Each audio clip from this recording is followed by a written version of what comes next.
ಹೋಗಲಿ, ನಮ್ಮನೆ ವಿಷಯ ಬೇಡ. ನೀನೇನು ಹೇಳಬೇಕು ಅಂತಿದ್ಯಲ್ಲ ಅದನ್ನು ಹೇಳಿ. ಏನು ವಿಷಯ? ಅದು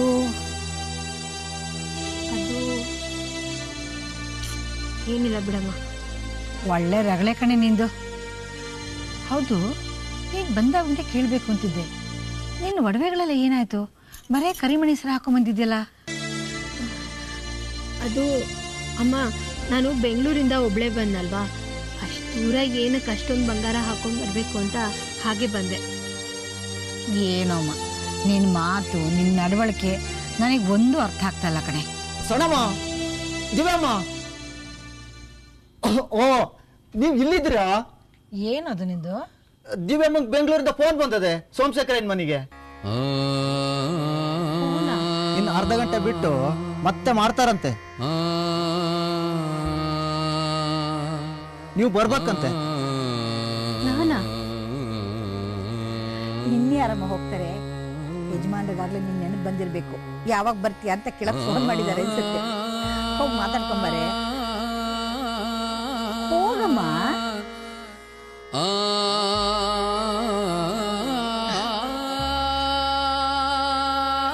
ನೋಡ್ದ್ಯಾ ಭೋಜ, ಊರಿಗೆ ಬಂದು ಇನ್ನು 2 ದಿವಸ ಆಗಿಲ್ಲ, ಆಗ್ಲೇ ಯಾವಾಗ ಬರ್ತೀಯ ಅಂತ ಗಂಡಿನಿಂದ ಫೋನು.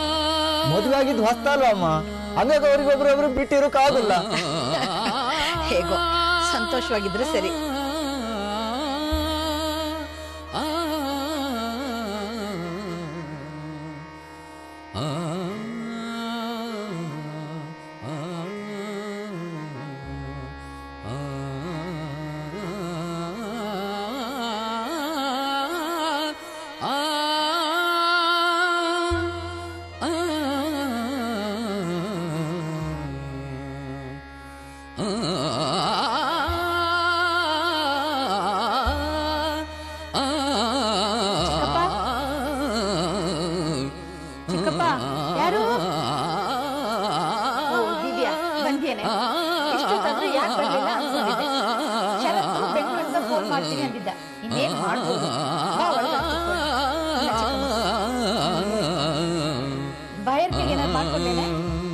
ಏನು ಬೇಡ.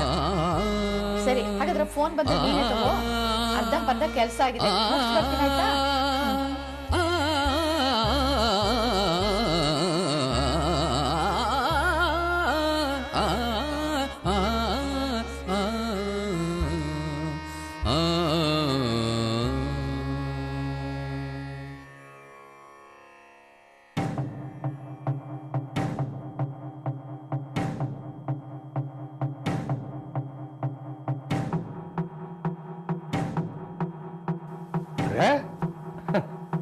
ದಿವ್ಯಾ, ಎಷ್ಟೊತ್ತಾಯ್ತಮ್ಮ ಬಂದು? ಭಾಳ ಗೊತ್ತಾಯ್ತಾ? ನಿನ್ನೆನೆ ಬಂದಿಯಂತೆ, ಮನೆ ಕಡೆ ಬರಲೇ ಇಲ್ಲ. ಯಾಕಮ್ಮ, ಬೆಂಗಳೂರಿಗೆ ಹೋದ್ಮೇಲೆ ನಮ್ಮ ಮೇಲೆ ಕೋಪನೇ? ಸಹಜ ಸಹಜ. ಲೇ ಗಜಗಮನೆ ಗಿರಿಜಾ, ದಿವ್ಯಾ ಬಂದಿದ್ದಲ್ಲ, ಅವ್ರಿಗೇನಾರು ಕೊಟ್ಟಿಯೋ ಇಲ್ವೇ? ಕೊಟ್ಲ ಇಲ್ವಾ?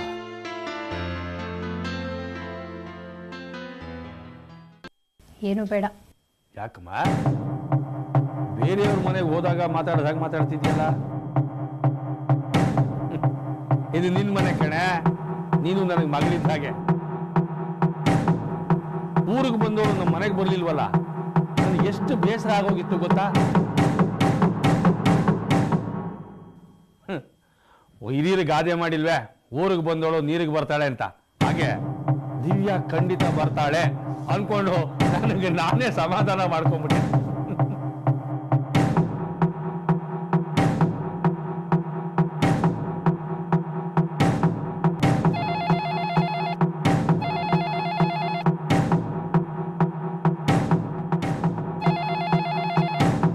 ದಿವ್ಯಾ, ನಿನಗೇರ್ಬೇಕು ಫೋನು? ಪಾಪ ಬೆಂಗಳೂರಲ್ಲಿ ಒಬ್ಬನೇ ಆಗ್ಬಿಟ್ಟಿದ್ದಾನೆ. ಹೋಗಿ ನೋಡು.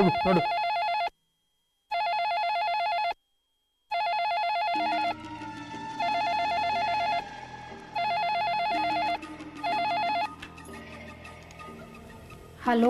ಹಲೋ ದಿವ್ಯಾ, ನಾನು ಶರತ್ ಮಾತಾಡ್ತಾ ಇರೋದು. ಹೇಳಿ, ಏನು ವಿಷಯ? ಏನೂ ಇಲ್ಲ, ಊರಿಗೆ ಆರಾಮಾಗಿ ತಲುಪ್ದಿಯೋ ಇಲ್ಲೋ ಅಂತ ಕೇಳೋಕ್ಕೆ ಫೋನ್ ಮಾಡಿದೆ. ಇವತ್ತಾ?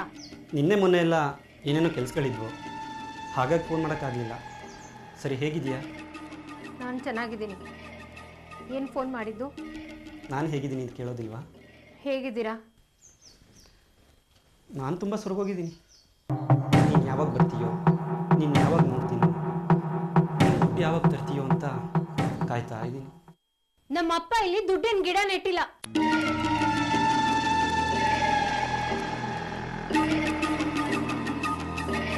ಏನು ಭಾಳ ಮಾತಾಡ್ತಾ ಇದೆಯಾ? ನಾಳೆ ನೀನು ಇಲ್ಲಿಗೆ ಬರಬೇಕಾದವಳು, ಅದನ್ನು ಮರಿಬೇಡ.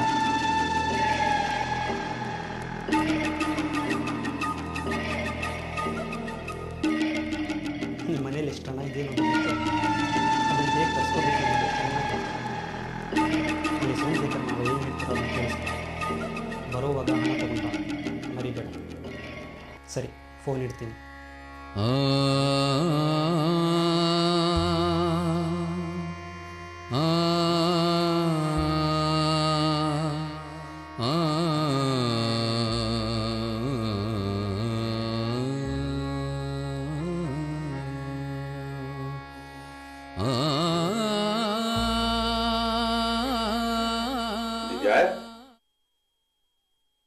ಏನಮ್ಮ ಹೇಳಿದೆ ಕೇಳಿದೆ ಹೋಗ್ತಾ ಇದೆಯಾ?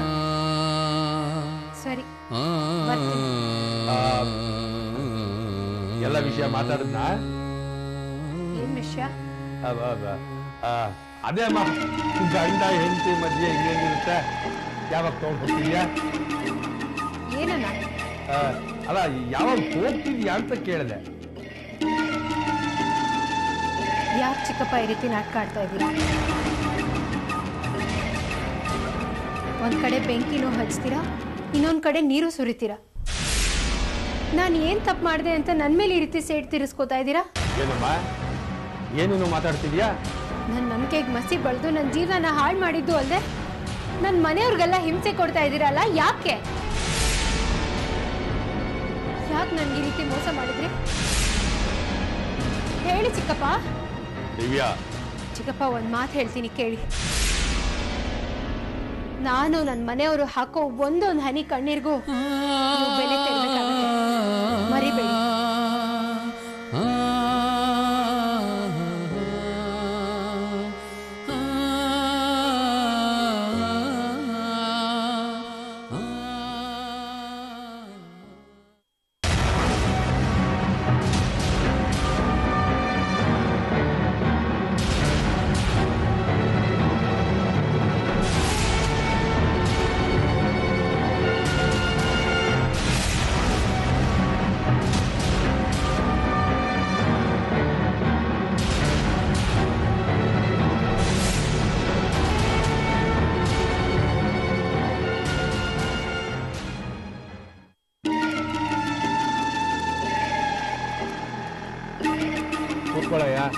ಪರವಾಗಿಲ್ಲ ಬಿಡಿ ಸರ್. ಈ ಹೈವೇಗಳಲ್ಲಿ ಆಕ್ಸಿಡೆಂಟ್ ಆಗಿ ಯಾರು ಸತ್ತೋದ್ರೆ ಕಾವಲು ಕಾಯಕ್ಕಾಗಲ್ವಾ? ಅಲ್ಲಿ ನಿಂತಿದ್ಯೋ ನನ್ನ ಮುಂದೆ, ಅದಕ್ಕೆ ಕರ್ಮ. ಇಲ್ಲ ನಿಮ್ಮ ಸಾಹೇಬ್ರು ಮನೆ ಮಠ ಇವ್ರ ಥರ ಬೀದಿಲಿ ಕೂಡಿಸ್ಬಿಟ್ಟು ಎಲ್ಲ ಹೋಗ್ಬಿಟ್ಟವ್ರೆ. ಬರ್ತಾರೆ ಸರ್, ಈಗ ಬರ್ತಾರೆ. ಹೌದು, 1 ಗಂಟೆಯಿಂದ ಅದೇ ಬರ್ತಾರೆ, ಈಗ ಬರ್ತಾರೆ ಅಂತ. ಯಾವಾಗ ಬರ್ತಾರೆ ಅಂತ ಹೇಳೋ? ಅಲ್ಲ ಸ್ವಾಮಿ, ನಮ್ಮ ಸಾಹೇಬ್ರಿಗೆ 100 ಕೆಲಸ ಇರುತ್ತೆ, ಹೀಗೆ ಅಂತ ಹೇಳಕ್ಕಾಗತ್ತಾ? ಡ್ಯೂಟಿಗೆ ಹೊಸಬನ, ಅದಕ್ಕೆ ನಿಯತ್ತಿನ ಮಾತುಗಳು ಬರ್ತಾವ ಬಾಯಲ್ಲಿ. ನನ್ನ ಬಗ್ಗೆ ನಿನ್ಗಿನ್ನೂ ಗೊತ್ತಿಲ್ಲ. ಎಲ್ಲ ದೊಡ್ಡ ದೊಡ್ಡ ಮನುಷ್ಯರು ನನ್ನ ಜೇಬಲ್ಲಿದ್ದಾರೆ, ನೆನಪಿಟ್ಕೋ. ಅಲ್ಲ ಸರ್, ಮತ್ತೆ ಊರಲ್ಲೆಲ್ಲ ಹೇಳ್ತಾರೆ ನಿಮ್ಮ ಜೇಬಲ್ಲಿ ದುಡ್ಡು ಬಿಟ್ರೆ ಬೇರೆ ಯಾವುದಕ್ಕೂ ಅವಕಾಶ ಇಲ್ಲ ಅಂತ. ಬೀದರ್ ಗುಲ್ಬರ್ಗಲ್ಲಿ ಕುಡಿಯಕ್ಕೆ ನೀರಿರಲ್ವಂತೆ. ಮಾತುಗಳು ಹಿಂಗೆ ಬಂದ್ರೆ ಅಲ್ಲಿಗೆ ವರ್ಗಾವಣೆ ಆಗ್ಬಿಡ್ತೀಯ, ಹುಷಾರ್. ಬಂದ್ರಿ ಸರ್ ಸಾಹೇಬ್ರು?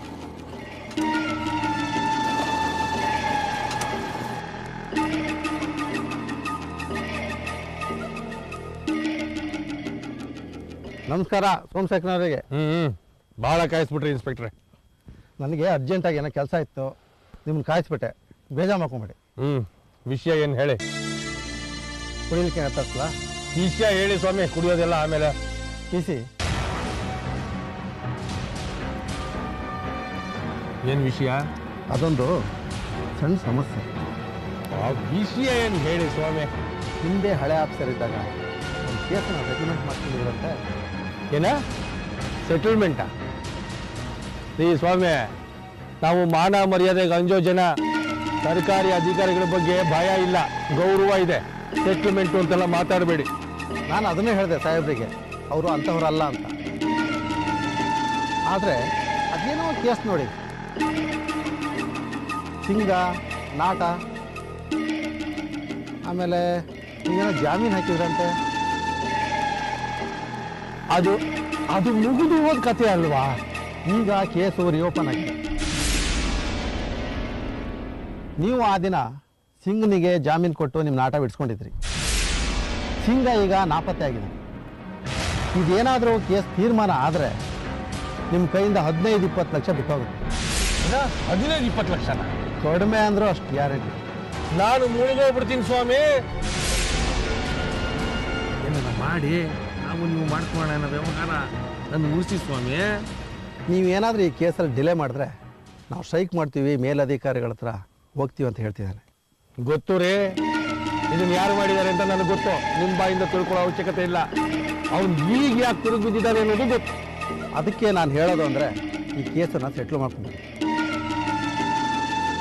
ಸುಮ್ಮನೆ ಚಿಲ್ಲರೆ ಹಣಕ್ಕೋಸ್ಕರ ಅಂತ ಮಾಡ್ಕೊಂಡು ಕೋರ್ಟು ಕಚೇರಿ ಅಂತ ಮತ್ತೇನಾದರೂ ನೀವು ಹೋದರೆ ನಿಮಗೆ ತೊಂದರೆ ಆಗುತ್ತೆ.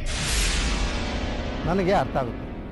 ಆದರೆ ಈ ನಾಟದ ಕೇಸ್ ವಿಚಾರದಲ್ಲಿ ನಿಮ್ಮ ಹೆಸರು ಹೊರಗೆ ಬಂದರೆ ಊರಲ್ಲಿ ನಿಮ್ಮ ಮರ್ಯಾದೆ ಪ್ರಶ್ನೆ ಏನಾಗುತ್ತೆ ಹೇಳಿ? ಅಕಸ್ಮಾತ್ ಕೇಸ್ ಏನಾದರೂ ರಿಓಪನ್ ಆದರೆ, ಎನ್ಕ್ವೈರಿ ಶುರು ಆದರೆ ಸೆಟ್ಲ್ಮೆಂಟ್ ಮಾಡ್ಕೋಬೇಕು ಅಂದರು ಮುಂದೆ 5 ಲಕ್ಷ ಹೋಗ್ತಾ ಇದೆಯಲ್ಲ ಇನ್ಸ್ಪೆಕ್ಟ್ರೇ. ನೋಡಿ, ನಾನು ಹೇಳೋದು ಹೇಳಿ, ನಿಮ್ಮ ಮೇಲೆ ನಿಮ್ಮ ಇಷ್ಟ. ಚಂದ್ರಣ್ಣ ಏನು ಮಾಡ್ತಾನೋ ಗೊತ್ತಿಲ್ಲ. ಆಮೇಲೆ ನನ್ನ ದೂರ್ಕೊಂಡ್ಬಿಟ್ಟು ನಾ ಬರ್ತೀನಿ. ಈ ಇನ್ಸ್ಪೆಕ್ಟ್ರೆ, ಇನ್ನು ಈ ವಿಷಯದ ಬಗ್ಗೆ ಜಗ್ಗಾಡಿ ಪ್ರಯೋಜನ ಇಲ್ಲ. ನೀವು ಹೇಳ್ದಾಗೆ ಸದಾಶಿವಯಿಂದ 5 ಲಕ್ಷ ಬಿಟ್ಬಿಡ್ತೀನಿ. ಆದರೆ 15 ಲಕ್ಷ ನನ್ನ ಮೈ ಮೇಲೆ ಬರೆದಿರೋ ಹಾಗೆ ನೀವು ಮಧ್ಯಸ್ಥಿಕೆ ವಹಿಸ್ಬೇಕು. ಆಗ್ಬೋದೇ? ಆಗ್ಬೋದು. ಈ ಕೇಸು ಬಿದ್ದೋದಾಗೆ ಅಂತ ತಿಳ್ಕೊಳ್ಳಿ. ಹೌದೇ? ಹಾಗಿದ್ರೆ ನಾನು ಸದಾಶಿವ ಈ ವಿಷಯ ಮಾರ್ತೆ ಅಂತ ಅನ್ಕೊಂಬಿಡಿ. ಸರಿ, ನಾ ಬರ್ತೀನಿ. ಆಗ್ಬೋದು. ಸೋಮಶೇಖರ, ಊರಲ್ಲಿ ಪೊಲೀಸರು ಹೇಳ್ತಿ ಅಂತ ಒಂದು ನಾಟಕ ನಡೀತಾ ಇದೆ. ಅದ್ರಲ್ಲಿ ನೀವೇನಾದರೂ ಪಾತ್ರ ಮಾಡ್ತಾ ಇದ್ದೀರಾ? ಇಲ್ಲ ಸ್ವಾಮಿ, ನಾನೇ ಒಂದು ನಾಟಕ ಬರೀತಾ ಇದ್ದೀನಿ, ಶಕುನಿ ಮಹಾತ್ಮೆ ಅಂತ. ಅದ್ರಲ್ಲಿ ತಮಗೂ ಒಂದು ಮುಖ್ಯ ಪಾತ್ರ ಇರುತ್ತೆ. ಕರಿತೀನಿ, ಬನ್ನಿ. ಸರಿ, ನಾ ಬರ್ತೀನಿ. ಸ್ವಾಮಿ,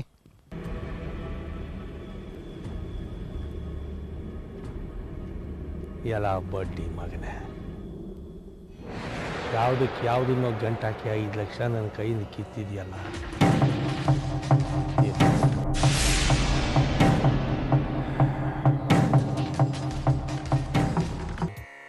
ಕಾಡ ಬೆಳದಿಂಗಳು ಈ ಸಂಸಾರ, ಕಾಡ ಬೆಳದಿಂಗಳು ಈ ಸಂಸಾರ, ಕತ್ತಲೆ ಬೆಳದಿಂಗಳು,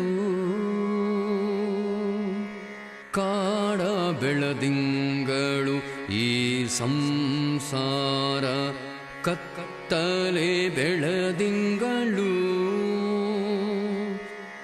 ಉಂಟಾದ ಕಾಲಕ್ಕೆ ನೆಂಟರು ಇಷ್ಟರು, ಉಂಟಾದ ಕಾಲಕ್ಕೆ ನೆಂಟರು ಇಷ್ಟರು, ಭಂಟರಾಗಿ ಬಂದು ಬಾಗಿಲ ಕಾಯುವರು, ಭಂಟರಾಗಿ ಬಂದು ಬಾಗಿಲ ಕಾಯುವರು, ಉಂಟಾದ ತನ ತಪ್ಪಿ ಬಡತನ ಬಂದರೆ, ಉಂಟಾದ ತನ ತಪ್ಪಿ ಬಡತನ ಬಂದರೆ, ಒಂಟೆಯಂತೆ ಕತ್ತ ಮೇಲಕ್ಕೆತ್ತುವರು, ಒಂಟೆಯಂತೆ ಸಮಸ್ಯೆಯಿಂದ ದೂರ ಹೋಗ್ಬೇಕು ಮೇಲಕ್ಕೆತ್ತುವರು, ಕಾಡ ಬೆಳದಿಂಗ ನಿಂತ್ಕೊಳೆ, ಕತ್ತಲೆ ಬೆಳದಿಂಗಳು, ಕಾಡ ಬೆಳದಿಂಗಳು, ನೀನು ನನ್ನಿಂದ ದೂರ ಹೋಗೋದಕ್ಕೆ ಸಾಧ್ಯನೇ ಇಲ್ಲ. ಈ ಸಂಸಾರ, ಯಾಕಂದ್ರೆ ನಾವಿಬ್ರು ಒಂದೇ ಮರದ 2 ಕವಲುಗಳು. ಇನ್ನು ಸಮಸ್ಯೆಯಿಂದ ದೂರ ಹೋಗ್ಬೇಕು ಅಂದ್ರೆ ನೀನು ಹೋಗ್ತಾ ಇರೋ ದಾರಿ ಸರಿ ಇಲ್ಲ. ನೀನ್ ಸಮಸ್ಯೆಯಿಂದ ದೂರ ಇದ್ದು ಅದರಿಂದ ತಪ್ಪಿಸ್ಕೊಳ್ತೀನಿ ಅಂದ್ರೆ ಅದು ನಿನ್ ತಪ್ಪು ಕಲ್ಪನೆ. ನಾವು ಅದರಿಂದ ದೂರ ಹೋದಷ್ಟು ಅದು ನಮ್ಮ ಹಿಂದೆನೆ ಬರ್ತಿರುತ್ತೆ. ಯಾಕಂದ್ರೆ ಸಮಸ್ಯೆ ಇರೋದು ಬೇರೆ ಎಲ್ಲೂ ಅಲ್ಲ, ನಮ್ಮೊಳಗೆ. ನಿನಗ್ ನನ್ ಬಗ್ಗೆ ಏನ್ ಗೊತ್ತು ಅಂತ ಇಷ್ಟೊಂದು ದೊಡ್ಡ ದೊಡ್ಡ ಮಾತಾಡ್ತಾ ಇದ್ಯಾ? ನಿನ್ ವಯಸ್ಸಿಗೆ ಸರಿ ಹೋಗೋ ಅಂತ ಮಾತಾಡು. ಆಡ್ಬಹುದು, ಆದ್ರೆ ಅದು ನಿನಗಿಷ್ಟ ಆಗಲ್ವಲ್ಲ. ಅಕ್ಕ, ನಿನ್ ಬಗ್ಗೆ ನನಗೆಲ್ಲ ವಿಷಯನೂ ಗೊತ್ತು. ಏನೇ ಗೊತ್ತು ನಿನ್ಗೆ? ಸುಮ್ನೆ ನಿನ್ ಗೊತ್ತಿಲ್ದಿರೋ ವಿಷಯನ ಮೈ ಮೇಲೆ ಹೇಳ್ಕೊಂಡ್ ಬರ್ಬೇಡ. ನನ್ ಪಾಡಕ್ ನನ್ನ ಇರಕ್ ಬಿಟ್ಬಿಡು. ಬಿಟ್ಬಿಡ್ಬೋದು, ಆದ್ರೆ ಅದರಿಂದ ನಿನ್ ಗಂಡ ಕೇಳಿದ್ 2 ಲಕ್ಷ ಸಿಗೋದಿಲ್ಲ. ನಿನಗ್ ಮೋಸ ಮಾಡಿ ನಿನಗೆ ಅವಮಾನ ಮಾಡಿದ ಸೋಮಶೇಖರ್ಗೆ ತಕ್ಕ ಶಾಸ್ತಿ ಮಾಡಿದ ಹಾಗಾಗಲ್ಲ.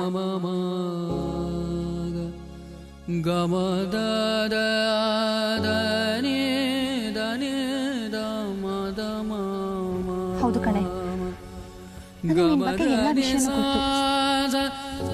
ಯಾಕೆ ಈ ವಿಷಯ ನಮ್ಮಿಂದ ಮುಚ್ಚಿಟ್ಟಿದ್ದೆ? ನಾವೆಲ್ಲ ಅಷ್ಟು ಬೇಗ ನಿನಗೆ ಹೊರಗ್ನೋರಾಗ್ಬಿಡ್ವಾ?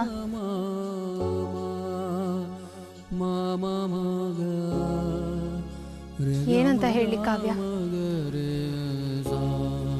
ಯಾರನ್ನ ನನ್ನ ಸಹಾಯಕ್ಕೆ ಆ ದೇವ್ರೆ ಕಳ್ಸಿದಾನೆ ಅಂತ ಅನ್ಕೊಂಡಿದ್ನೋ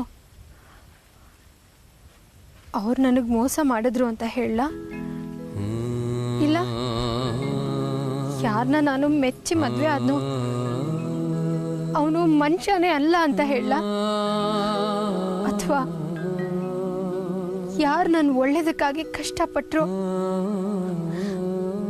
ಅವ್ರನ್ನ ನಾನು ಅರ್ಥನೇ ಮಾಡ್ಕೊಂಡಿಲ್ಲ ಅಂತ ಹೇಳ? ಏನು ಬೇಡ, ಮೊದಲು ನಿನ್ ಸಮಸ್ಯೆ ಏನು ಅಂತ ಹೇಳು, ಅಷ್ಟು ಸಾಕು. ಹೇಳಿದ್ರೆ ನಿಂಗೆ ಅರ್ಥ ಆಗುತ್ತೋ ಇಲ್ವೋ? ಅಕ್ಕ, ಇದು ನಿನಗೂ ಅರ್ಥ ಆಗಲ್ಲ, ಅದಕ್ಕೆ ಇದರಿಂದ ತಪ್ಪಿಸ್ಕೊಂಡು ಹೋಗೋದಕ್ಕೆ ಪ್ರಯತ್ನ ಪಡ್ತಿದ್ಯಾ? ನನಗೆ ಬೇರೆ ಏನು ದಾರಿ ಇಲ್ಲ. ಅದನ್ನೇ ನೀನ್ ತಪ್ಪು ತಿಳ್ಕೊಂಡಿರೋದು. ಅದು ಎಂತ ಭಯಂಕರವಾದ ದಾರಿನೇ ಆಗ್ಲಿ, ಅದಕ್ಕೂ ಒಂದು ಕಾಲ್ದಾರಿ ಅಂತ ಇರುತ್ತೆ.